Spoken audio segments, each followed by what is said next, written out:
背景、色彩あふれる紅葉の美しさに心弾む季節となりました。ベビメタファンの皆様におかれましてはいかがお過ごしでしょうか。さて、2021年10月11日よりベビーメタルのレジェンド、いわゆるライブ活動が封印されました。正直封印される前はあまり悲観的ではなく、きっとまたすぐに会えると前向きに捉えていました。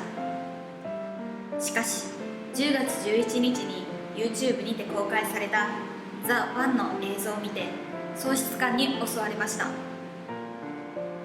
まるで大切な人がそばを離れていくような、今なら切ないポエムが書けそうです。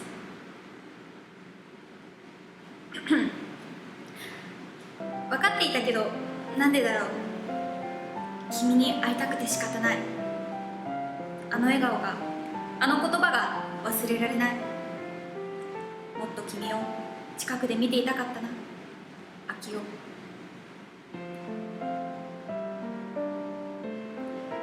長くなりましたが、この後本編に入らさせていただきます。中途半端な茶番に付き合わせてしまい誠に申し訳ございませんでした。季節の変わり目ですので、どうか体にはお気をつけください。敬具。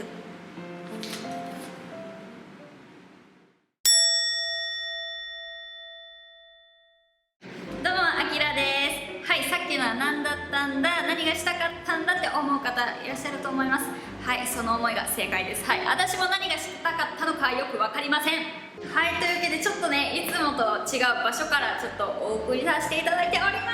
す。広いよ、広いよ、広いよ。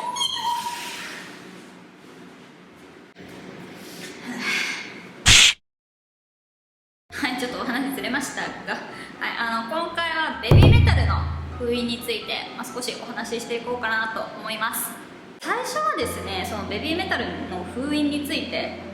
っていうのはあまり悲観的には捉えてなくて、もちろん封印されるっていう情報が出た時にはすごく驚きましたし、そのベビーメタルこの先どうなるんだろうっていう不安も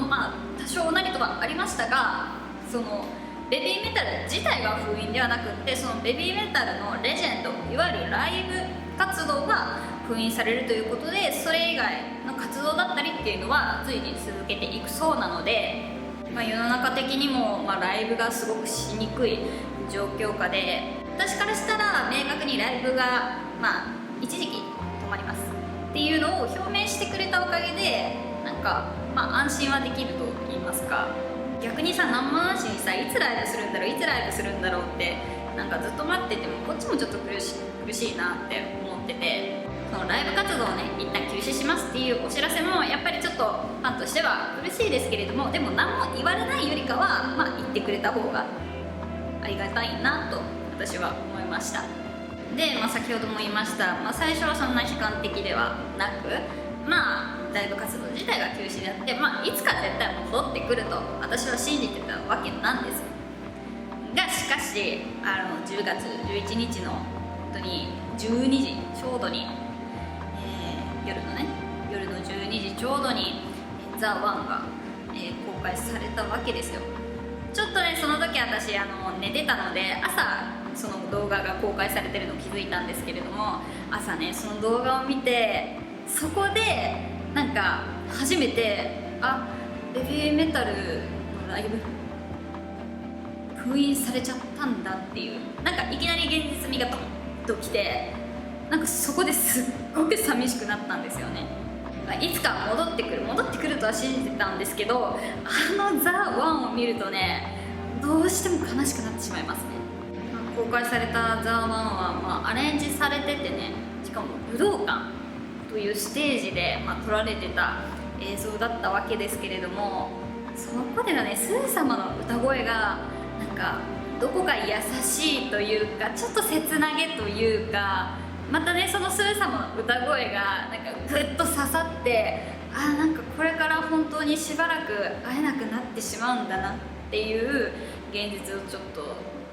スー様の歌声を聞いてちょっと胸に突き刺さったなっていうのはありました。でね、そのザ・ワンの動画で、Twitter とかね、皆様いろいろ考察されてるのを、私チラチラ見てたんですけれども、そのザ・ワンの最後の最後に3つの光が飛んでいくっていうのが正しいのかな。3つの光がね飛んでったんですよ。でね、その3つの光に対して3人で戻ってくるんじゃないかとか、でもメタルの銀河を旅してたわけだから地球に戻っていったんじゃないかとか、とにかくいろんな考察があって、私も見てて、そういう考えの人もいるんだなとか、いろいろ楽しませてもらいながら皆さんの考察見てたんですけれども、私的には今までベビーメタル3人が旅してきたメタルの銀河、その10年の中でのいろんなストーリーっていうのは皆さんの心の中にずっとあり続けてますよっていう風に私は捉えれたんですよね。このスーメタル、モアメタル、ユイメタルが今まで挑戦し続けてきたことって、こう映像とか皆さんの心にもずっと残ってるものだと思うので、決して3つの光はどこか行ってしまうとかっていう捉え方ではなくって、私は光は皆さんの心に永遠に輝き続けてますよっていう意味ではないのかなって、私なりの考えですけれども、そうあってほしいなみたいなところもあるんですけれども、だから悲観的になるのもすごく分かります。私もちょっと一時期すごく寂しくなって、この気持ちどうしたらいいんだろうってすごく思ったんですけれども、でもその、アミューズのねホームページのアーシャーとも変わりましたし、ライブ自体が封印されたわけであって、ベビーメタル自体がなくなる、解散するとかではないので、あまりね悲観的になってもこの先がちょっとねずっと辛いだけだと思うので、私は、すごく前向きに捉えて、で今までベビーメタル3人が旅してきた、挑戦し続けてきた今までの記憶っていうのはずっと私たちファンの皆さんの心の中に残っているという、そういう思いを、私は持って、これから先ねいつになるか分かりませんが、そういったライブ、ステージに立っているベビーメタルにまた会えることができたらいいなという思いで、私はいつまでも待ち続けます。この先ね、ベビーメタルのライブなしにね、もうどう生きていけばいいんだろうって、思ってる方もいらっしゃると思います。私もね最初はねちょっとベビーメタルのライブがね休止してしまうっていうことは何かしらの動きがあるのかどうかすらも予想できないし、どうすればいいんだろうって思ってたんですけれども、私はベビーメタルの曲で、挑戦したいことができたので、それはちょっと今は言えませんが、なので私はどちらかといえばちょっとそっちの方にあまりにも必死すぎて、めちゃくちゃ今ベビーメタルを見漁ってるっていう状態なんですよね。でも過去のねライブ映像これ持ってないからこれを見てみたいなとかいろいろあるんですよね。それで言ったら私ベビーメタルのダークサイド時代の時のライブってしっかり見たことがなかったので、だからこれを機にデロとか買ってみたいなとは思っております。